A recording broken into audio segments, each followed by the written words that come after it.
Saludos amigos, el modelo de desarrollo dominicano, aunque en apariencia definido temprano entre finales de la década de los 60 y de la década de los 70, en opinión de algunos expertos aquí consultados es de aparición tardía, con respecto a los ejemplos de países que abandonaron el atraso provenientes del llamado tercer mundo. Otros consideran que faltó perseverancia para seguir adelante con iniciativas desarrollistas que habían dado éxito. No obstante, el modelo de desarrollo ha afrontado con éxito numerosas pruebas que hacen en ocasiones tambalear a algunos de sus sectores básicos, como es el caso de las zonas francas y de las manufacturas en general, pero ha sobrevivido a las adversidades. ¿Cuándo inicia este desarrollo industrial dominicano según los registros de Carlos del Pradel? Mira, lo primero que hay que entender, Pedro, es que la industria es sinónimo de desarrollo y crecimiento. A las naciones desarrolladas se le llaman naciones industrializadas. No por casualidad. No por casualidad. Y nosotros entramos un poco tarde y realmente comenzó el gran esfuerzo después de la muerte de Trujillo. Las cosas no suceden por coincidencia. Y eso es un mensaje que yo quiero dar aquí en tu programa y tratarlo con amplitud. Si tú quieres desarrollar un sector, el Estado tiene que empeñarse y el sector privado tiene que empeñarse en el desarrollo de ese sector. Y fue lo que sucedió en el caso del sector industrial. Lo primero que se hizo en el Consejo de Estado fue crear el Ministerio de Industria y Comercio, que antes se llamaba Trabajo, Comercio, yo no recuerdo cuántas cosas. En el 62. Pero en el 62 también se crea la Corporación de Fomento Industrial, que si bien su función era administrar las industrias que eran de Trujillo, jugó un papel fundamental. Tuvo un magnífico staff al principio de su gestión. Pero también se creó en el 62 la Asociación de Industria, que en aquel momento y por mucho tiempo fue el eje fundamental del sector privado dominicano. Lo que los industriales decían era lo que se hacía y era el sector más influyente de la sociedad. Entonces, la creación de fomento, la creación de la Asociación de Industria fue el inicio. ¿Qué hicieron los industriales? Nosotros necesitamos incentivos porque si no es imposible desarrollar la industria. Y en el gobierno del triunvirato se promulgó la famosa ley número 4 de incentivo industrial, que sirvió para el desarrollo industrial, pero lamentablemente fue utilizada también con fines políticos, porque la ley se fundamentaba en la importación libre de materia prima, pero fue utilizada también para comedores económicos, se importaban libre muchísimas cosas, y se fue deteriorando el propósito de la ley.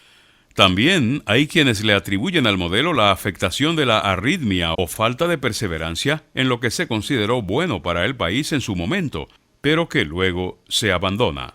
Si hubiese necesidad de hacer una crítica, y las críticas son buenas porque son constructivas, es que los dominicanos no hemos tenido la suficiente perseverancia para darnos cuenta de que dar énfasis a un sector nuevo que se entienda que tiene mayor potencial no tiene que ser en detrimento de los demás, porque el crecimiento es algo armónico.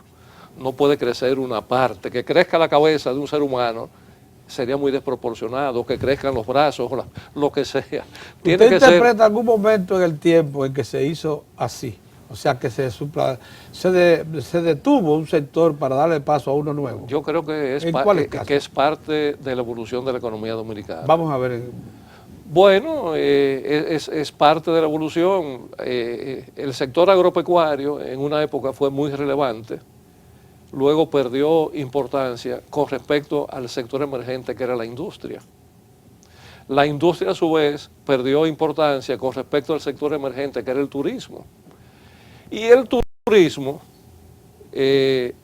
ha estado perdiendo relevancia en favor de sectores emergentes que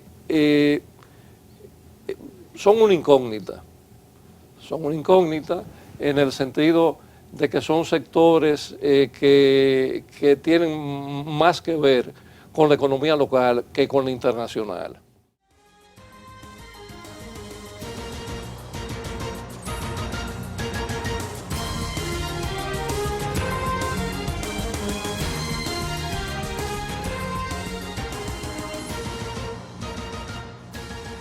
Andy fue persona clave para poder lograr lo que en economía llaman los profesionales una desregulación del mercado interno y en sentido general de nuestra economía, porque contribuyó con el armamento ideológico cuando no lo existía, cuando no lo teníamos claro, para convencernos a todos de una apertura de la economía y de la conveniencia de esa acción, de cómo eso se iba a reflejar en calidad y precios. Sorprendente. Y de cómo también se iba a reflejar en una mejor gobernabilidad.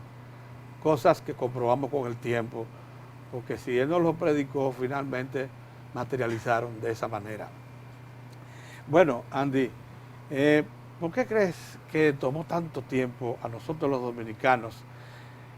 Que es verdad que tenemos mentalidad isleña y los insulares llegamos tarde siempre a los escenarios del pensamiento, de las ideas, etcétera. Pero ¿por qué nos tomó tanto tiempo a nosotros, como entrada a la década de los 90, para entender que la desregulación del mercado era necesaria? Mira, lo primero que uno tendría que decir, Pedro, es que el modelo de sustitución de importaciones que se estableció en República Dominicana fue establecido tarde aquí. O sea, si tú comparas con las experiencias del sudeste asiático que también ensayaron con ese esquema, ellos se nos adelantaron con la sustitución de importaciones entre 15 y 18 años. ¿Ah, sí? Sí, entonces ellos pudieron ver las limitaciones que tenía ese modelo de proteccionismo bastante intenso, y cuando ellos deciden comenzar a transitar de sustitución de importaciones a promoción de exportaciones, que era la otra opción que se tenía, en ese momento fue que nosotros, en 1968, empezábamos con la Ley 299 a montar ya de manera formal un esquema de protección basado en una serie de incentivos, barreras al comercio, altos aranceles. O sea, cuando ellos salían, nosotros entrábamos. Así es. Entonces, se fueron creando capitales en el país. No hay duda de que la Ley 299 permitió un proceso de acumulación de capital interesante en el país.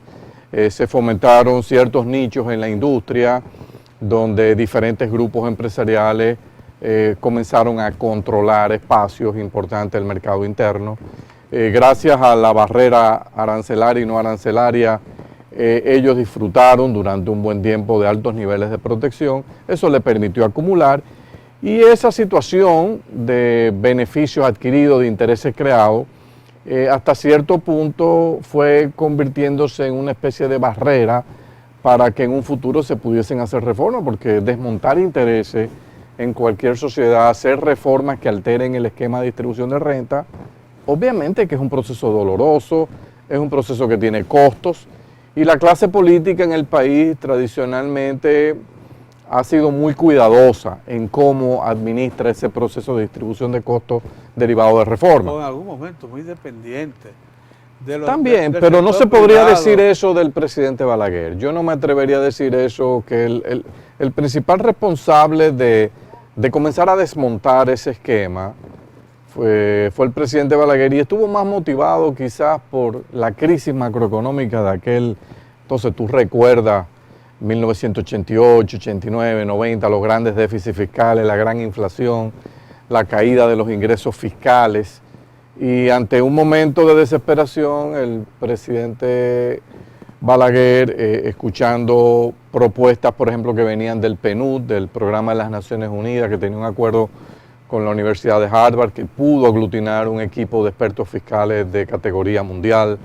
Recordarás también aquel griego Constantino Vaitsos que estuvo en el país, los tiempos de César Miquel.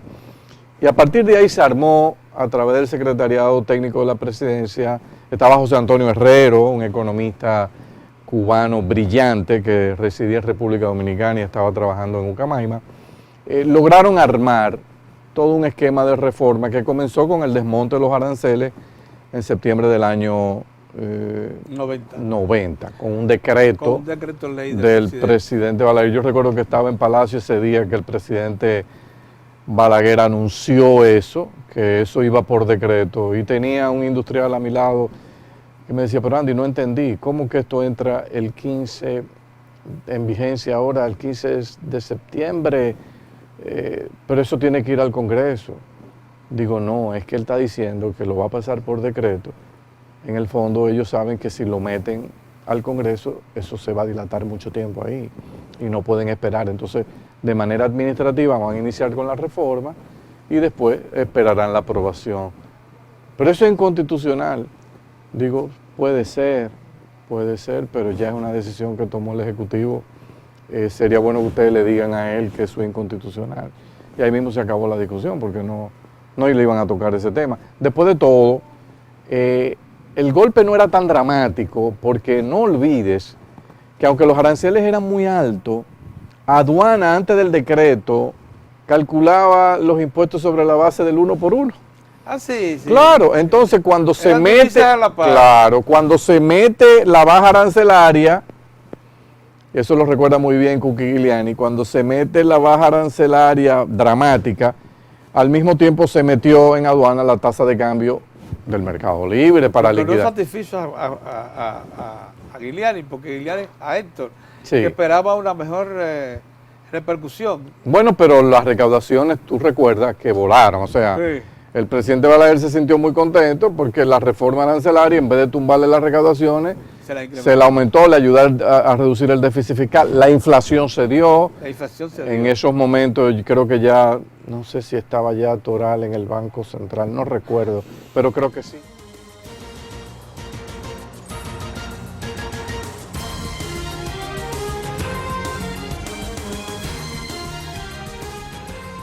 Si fuésemos a llevarnos por las cifras, ustedes saben que una nación se considera desarrollada después que tiene un per cápita de 12.000, porque eso es lo que han tenido, lo que han avanzado hacia el primer mundo.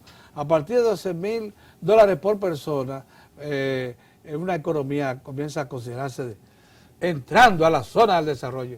Nosotros estamos a la mitad. Pero no debe satisfacernos eso. Correcto.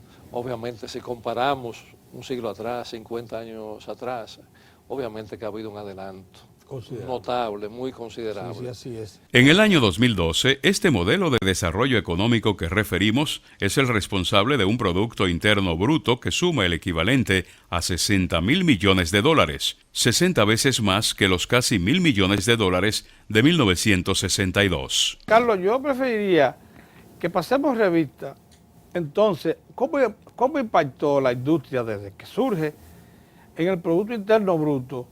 Porque antes de incorporar las zonas francas, porque por alguna razón se ha querido siempre mantener a zonas francas, porque tiene un tratamiento fiscal especial. Todos sabemos que las zonas francas no pagan ningún tipo de impuestos. Sí, pero es manufactura.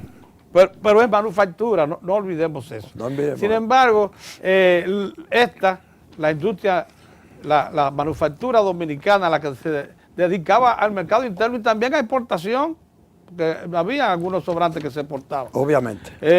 Esa ha tenido una participación trascendente en lo que es nuestro Producto Interno Bruto de hoy. $60.000 millones comparado con los 970 y tantos que era a la muerte de Trujillo. Pero lo que hay que destacar, Pedro, y ojalá podamos en el programa ir más ampliamente sobre este tema del crecimiento, no solamente del sector industrial, sino de otros sectores, es que tan pronto se perdió esa iniciativa inicial, esos incentivos iniciales, esas facilidades iniciales que eran esenciales para que tú pudieras competir en República Dominicana con un producto procedente de Europa o de Estados Unidos. Si no se hubiera hecho eso que se hizo, olvídate de zona franca, aquí todo el mundo hubiera sido comerciante. Entonces, eso comenzó a partir, la participación de la industria comenzó a decaer. Yo te diría a finales de la década del 90.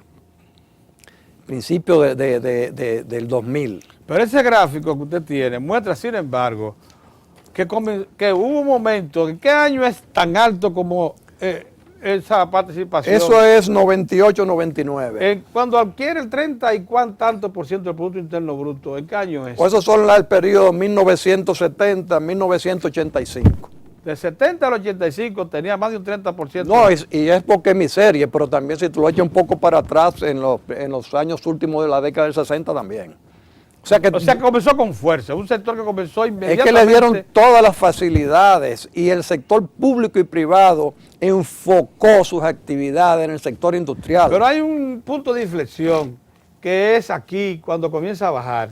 En esa pero línea roja. No es... ¿Qué año es ese? Ese es el 99, pero no es, Pedro, que la industria ha perdido su impulso. Lo que ha pasado es que la economía se ha hecho más grande, la economía hay más intervinientes. Se ha concentrado en otras actividades.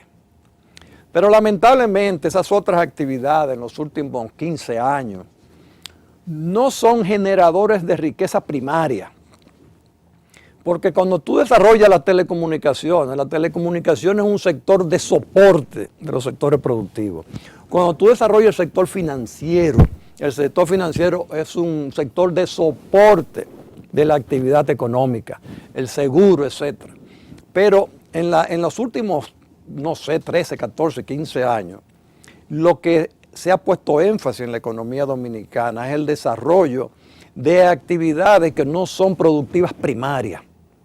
No son los verdaderos motores del crecimiento.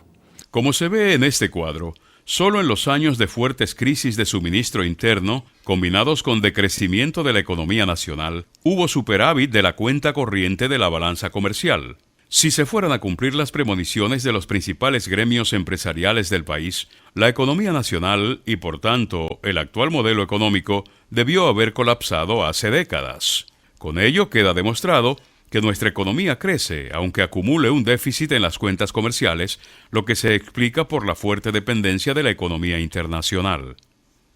A eso que refiere la Asociación de Industria cuando dice que de 500.000 empleos que tenía la manufactura en el 2000, ha perdido a la fecha 100.000, solo le quedan 400.000. El sector manufacturero ha demostrado fortaleza. Porque la gente decía, no, esa industria va a desaparecer desde que le quiten los incentivos. Sobrevivió. Algunas desaparecieron, pero nosotros hemos podido enfrentar los acuerdos de libre comercio con Estados Unidos. Ya los productos norteamericanos compiten libremente con los nuestros. Hemos podido competir con los productos europeos. Nosotros hemos podido competir con los acuerdos de la OMC que liberaliza el comercio a nivel mundial. Somos la única nación de habla hispana, esto hay que decirlo cada vez que sea necesario, que forma parte de los dos grandes mercados abiertos que hay, el mercado de los Estados Unidos y el mercado europeo, la única de habla hispana. Sí. Que te da una serie ¿cómo se llama esto? Facilidades para tú exportar, de retos, pero también te crea una competencia terrible en tu propio mercado. Sí. Y el sector industrial, aun cuando ya se han eliminado, todo se cerró el FIDE, se quitó el encaje legal, ya no hay aquella tasa cambiaria que favorecía a las materias primas. Aún eliminado todo eso, ahí tú tienes varias industrias del país que compiten exitosamente. Es verdad, en calidad y precios. En calidad y precios. Eso no hubiese sido posible si no se hubieran dado los incentivos iniciales. Ese es el mensaje que yo quiero transmitir. Que la gente le ha cogido con que los industriales se favorecieron con regímenes especiales. Era absolutamente necesario.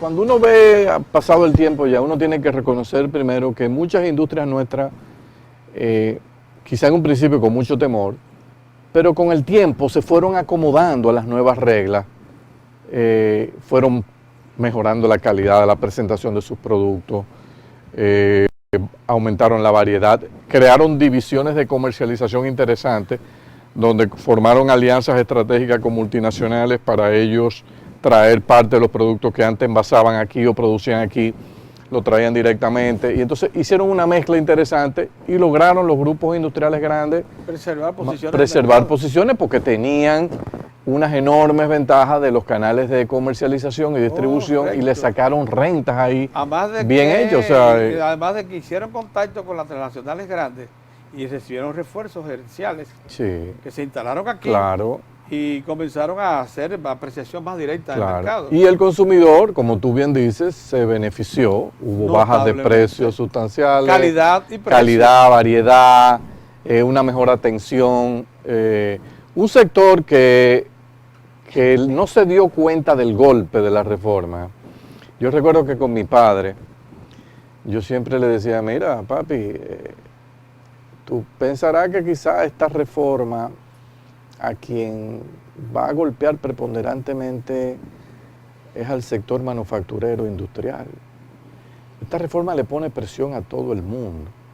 El sector comercio, yo le decía, va a sufrir porque lo que viene va a provocar un esquema donde los pequeños comercios y medianos comercios que no tengan capital y agilidad para transformarse y expandirse, van a ser desplazados por grandes comercios que van a encontrar en las economías de escala espacios para ir tomando posiciones cada vez más grandes. Y eso es lo que se ha visto. Uno ha visto aquí los grandes supermercados, por ejemplo, cómo se han ido metiendo cada vez más ramas, porque a medida que se van metiendo en más ramas, el costo marginal de meterse en esas ramas, dado unos gastos administrativos que tienen, son bajísimos, pueden operar con menor precio y desplazan a los pequeños que están limitados a 1, 2 o 3 ramas. Y efectivamente ha sido así, o sea, la globalización, la apertura, no solo constituyó un reto para nuestra industria, que yo creo que en buena parte lo pudo acomodar, no lo acomodó mejor, porque todavía el país sigue atrapado con unos problemas de ineficiencia energética que sin lugar a dudas nos afectan en términos de competitividad.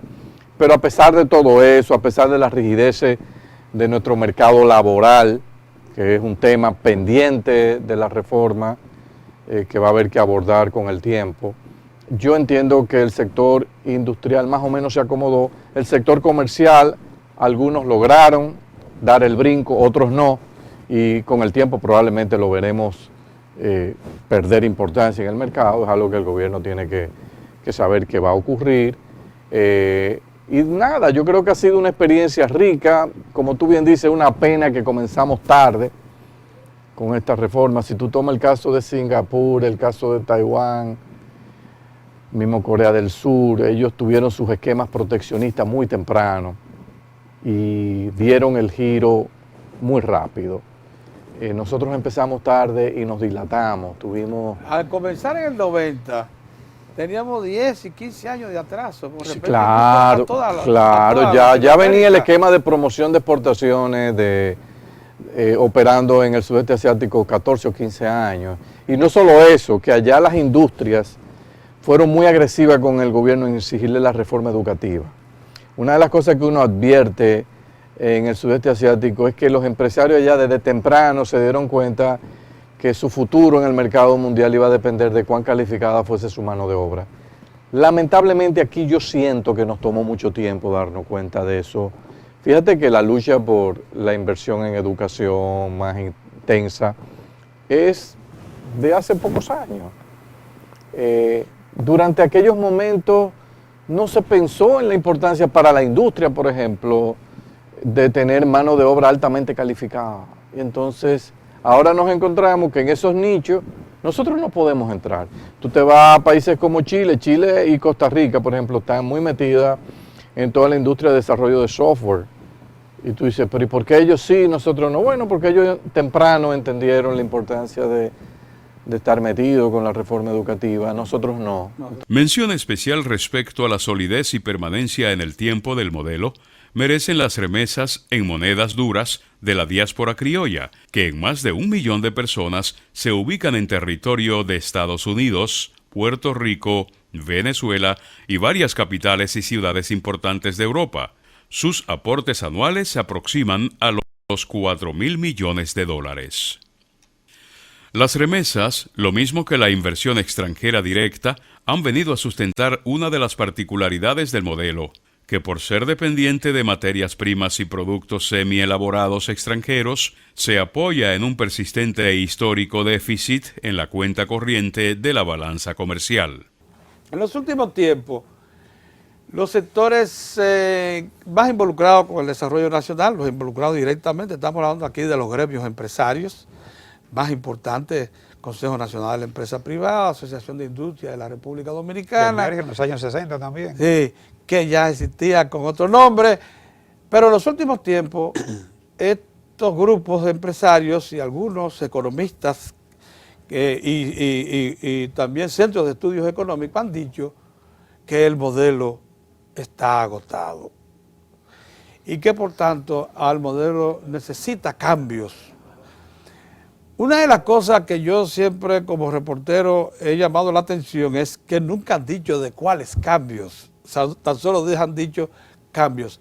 Me da la impresión, tengo la impresión de que lo que se quiere es volver otra vez a la etapa de los incentivos fiscales fundamentalmente para mantener a flote una industria manufacturera esencialmente que necesita quizás de esa protección para poder sobrevivir en un ambiente de competencia que ha generado la globalización. Pero bueno, ¿cree usted que el modelo, este modelo que hemos dicho que ha tenido esas virtudes, que ha elevado el Producto Interno Bruto de la República Dominicana, que era de 900 y tantos millones de dólares a la muerte de Trujillo, lo ha llevado a 60.000 millones, o sea, 60 veces más?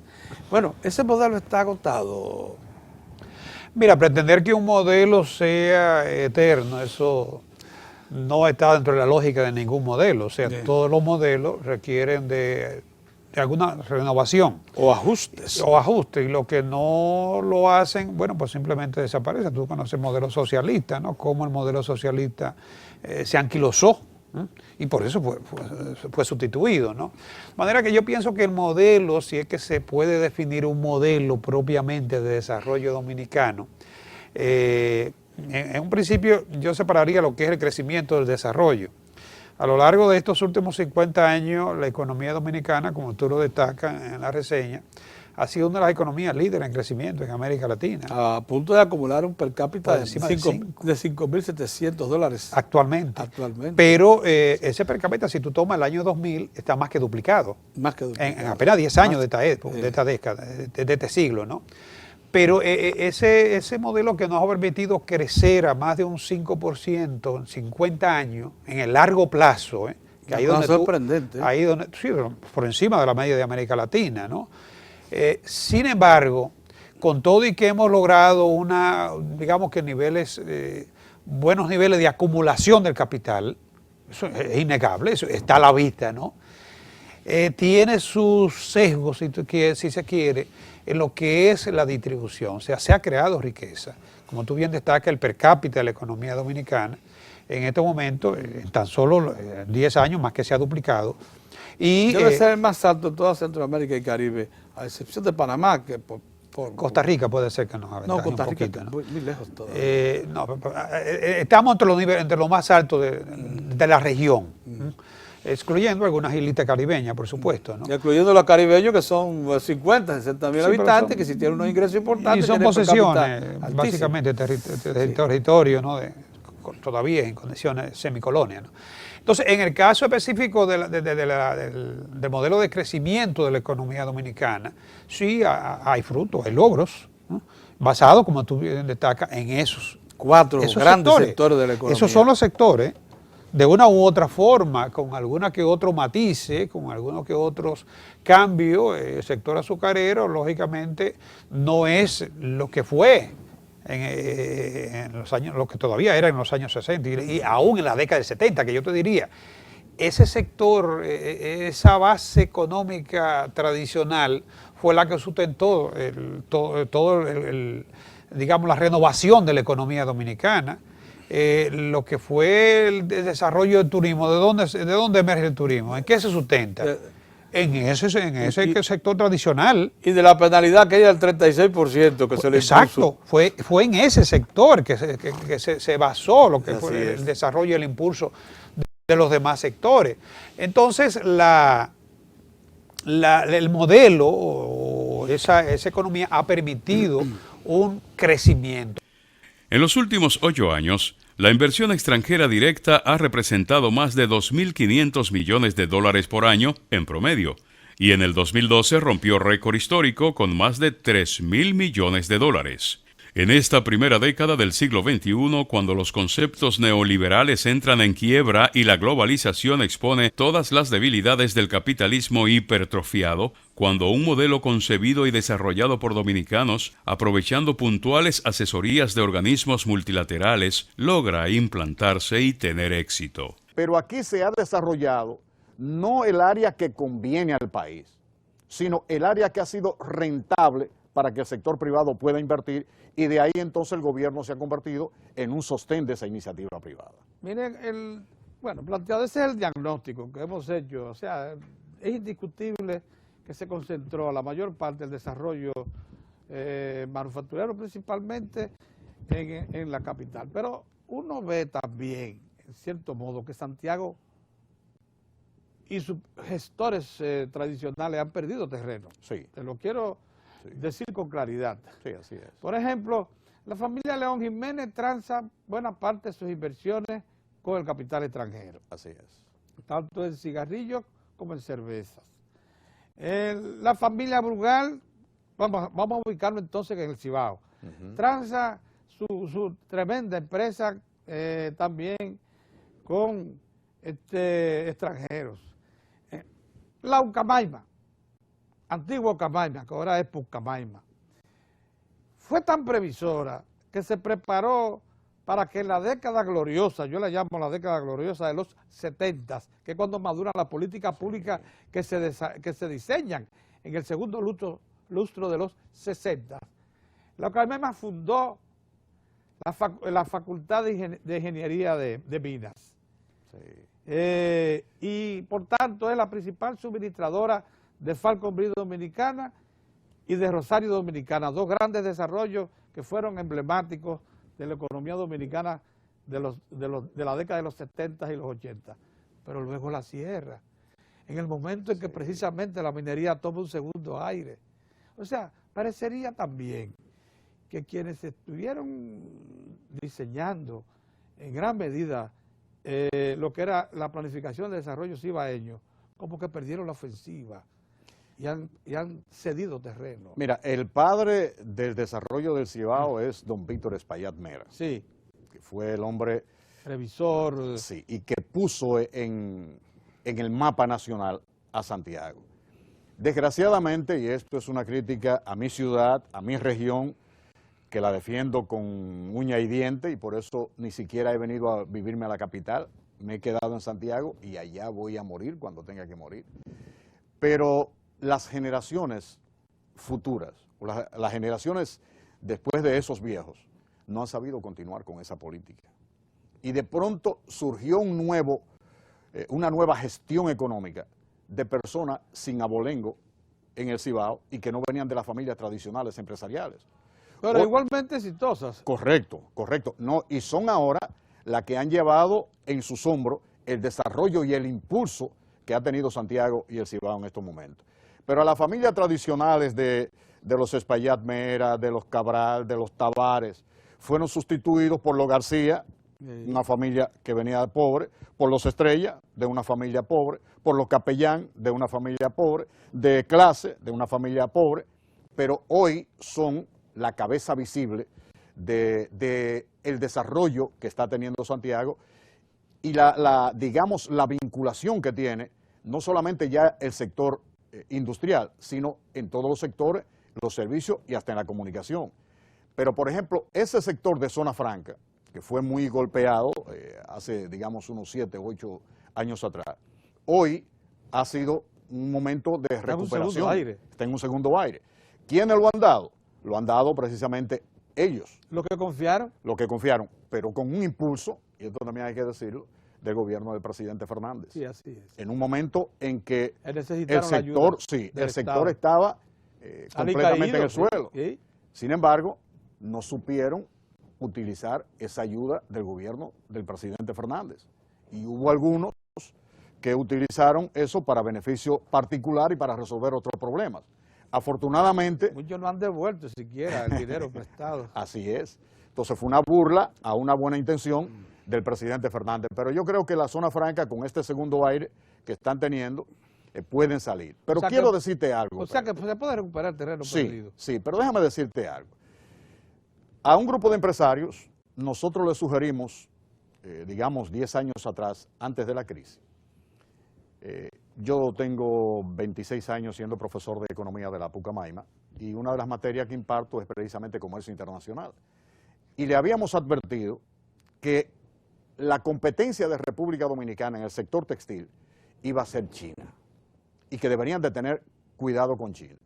Pero en ese momento era la temporada de grandes recursos, de grandes economías, y pues no le prestaron atención a eso. Y le decíamos, en principio China se va a meter por prendas sencillas, brasier, medio fondo, panty, pero China se va a meter después en el textil de alta calidad.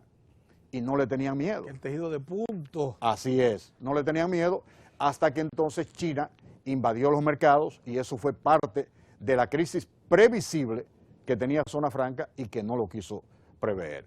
Ahora, en base a esos problemas, han entendido y personas como Fernando Capellán, que además ha sido presidente de Adozona, creo que van en la línea correcta de recuperar parte de ese mercado por una cuestión sencilla, Pedro.